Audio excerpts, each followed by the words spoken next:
자, 2학기 첫 번째 수업은 우리 화학결합의 종류에 대해서 알아보는 걸로 시작하도록 할게요. 자, 화학결합. 물질들은 우리 주기율표에서 배운 그 원자의 상태 그대로 존재하는 아이들은 거의 없어요. 헬륨, 네온, 아르곤 등 비활성 기체를 제외하면 항상 다른 원자와 결합을 한 상태로 존재를 합니다. 그러면 물질들은 왜 대체 혼자 존재하지 못하고 결합을 하나요? 결합의 이유는 간단해요. 안정해지기 위해서. 결합을 하는 이유는 안정해지기 위해서입니다. 자, 안정해지려면 그럼 안정한 아이와 비슷하게 닮아가면 되겠죠. 누구를 닮아간다? 그렇지. 비활성 기체의 전자 배치를 닮아가야.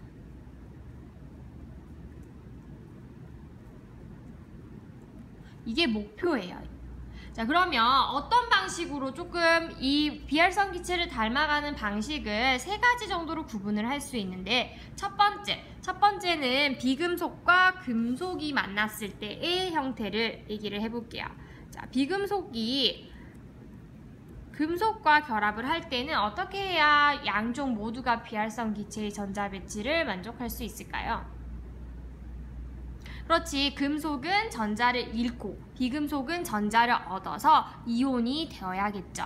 금속의 경우에는 전자를 잃으면 양이온이 될 것이고 비금속의 경우에는 음이온이 되겠죠.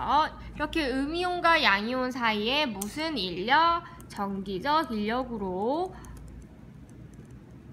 유지되는 결합을 우리는 이온 결합이다 라고 얘기를 해요. 그래서 첫 번째 결합의 형태는 이온 결합입니다.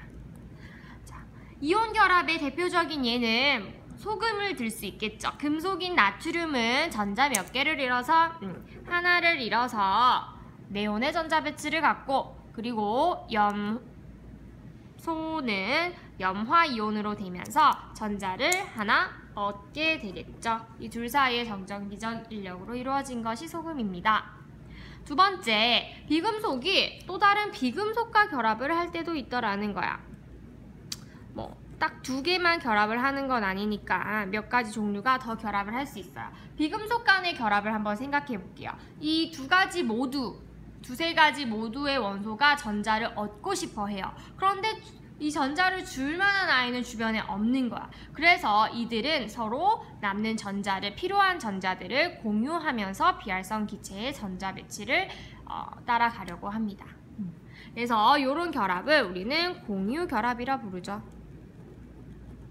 자, 공유 결합은요, 대부분 이제 분자 상태로 존재를 해요. 그런데 쉽게 와닿지 않으니까 수소를 예를 들어 볼게요. 수소는 전자 하나를 가지고 있죠. 누구를 따라간다? 헬륨이 되고 싶어 하는 거야. 그러면 전자 하나가 더 필요하겠죠. 그래서 이웃한 수소의 전자 하나를 서로 우리 같이 쓰자. 공유하는 결합을 공유 결합이라 합니다. 그런데 우리 첫 시간에 배웠던 탄소 동소체들 기억나요?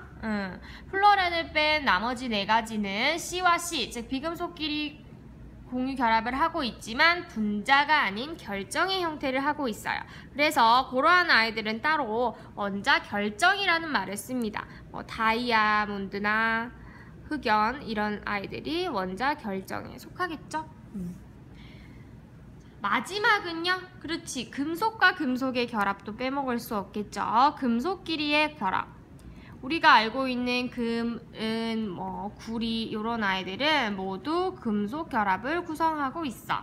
금속들은 전자를 잃어서 양이온이 되겠죠. 그러면 전자들이 남겠네. 이런 전자들이 자유롭게 자유전자의 형태로 떠돌아다니는 형태가 금속 결합이에요.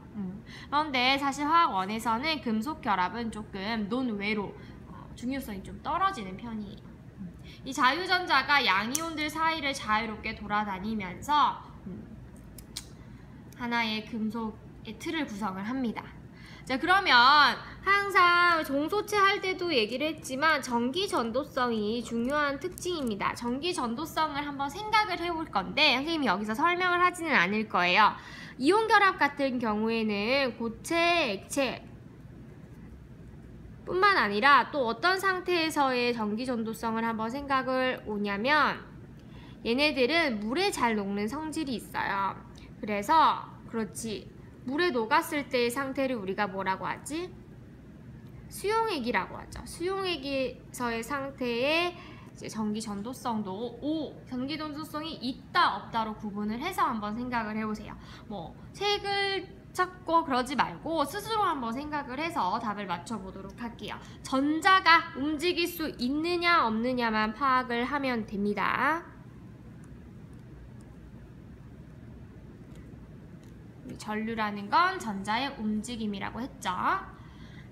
그 다음에 두 번째 특징은 녹는 점과 끓는 점에 대해서 한번 높다 낮다 정도로만 구분을 해볼 거예요. 얘네들은 지금 상온에서의 상태를 생각을 하면 쉽게 유추를 할 수 있는데 이온결합, 소금 같은 경우에는요 상온에서 고체야. 아직도 녹지 않았어. 즉 녹는 점과 끓는 점이 매우 높은 편이에요. 반면에 공유결합, 수소기체, 산소기체, 기체잖아요. 이미 끓었어요. 그래서 녹는 점과 끓는 점이 매우 낮은 편이에요. 하지만 원자 결정, 흑연과 다이아몬드 굉장히 높겠죠. 그래서 녹는 점과 끓는 점이 높은 편입니다. 그리고 금속 결합, 당연히 금속을 녹이기 위해서는 1000도 이상의 온도가 필요하죠. 높다라고 하면 돼요. 뭐 이 사이에서 굳이 구분을 하는 거는 크게 의미가 없기 때문에 뭐 높다 낮다 정도로만 하도록 할게요. 자, 나머지 특징들. 자, 이온결합에서 가장 큰 특징은요. 이온결합의 예인 소금을 보면서 설명을 해볼게요. 얘네들이 이렇게 수없이 많이 이어져 있는데 음이온 옆에는 양이온이 있어. 그런데 내가 얘를 툭 쳐서 이 한 층이 살짝 어긋났어. 한 칸만 어긋나도 누구와 누가 만나게 되나요? 그렇지. 같은 전하를 가진 아이들끼리 만나게 되면서 갑자기 반발력이 크게 작용을 합니다. 그래서 이 반발력 때문에 이렇게 쳤을 때 쉽게 부서지는 그런 특징이 있어요. 쉽게 부서진다.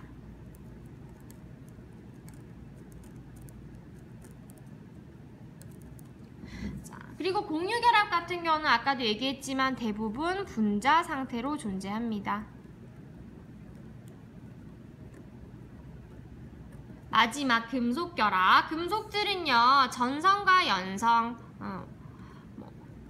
얇게 펴고 가늘게 늘리는 성질들이 좋다라는 얘기예요. 그래서 금 같은 거 굉장히 가늘게 만들 수가 있죠. 그리고 열 전도성, 전기 전도성이 좋다라는 거겠죠.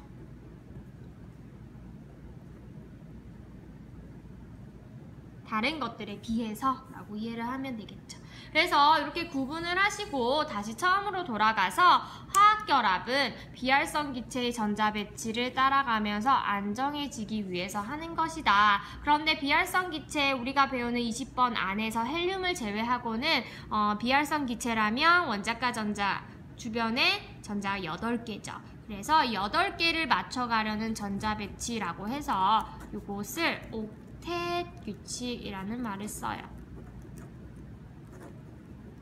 옥타라는 게 악토퍼스, 옥타브 할 때 8을 의미하는 접두사죠. 그래서 8개를 맞춘다. 꼭 기억을 해주세요. 오늘 여기까지입니다.